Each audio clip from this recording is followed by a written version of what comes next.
Hello friends, welcome back to the new video. In this video guys, we are going to talk about how to on find my device in our Realme phone.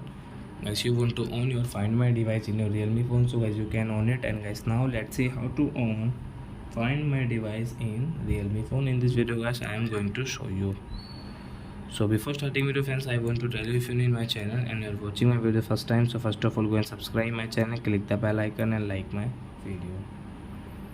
So friends, first of all open your phone setting to on find my device, then guys scroll and guys you can see your security setting in your Realme phone device. So guys tap here and guys you can see find my device, tap here and guys you can on your find my device from here.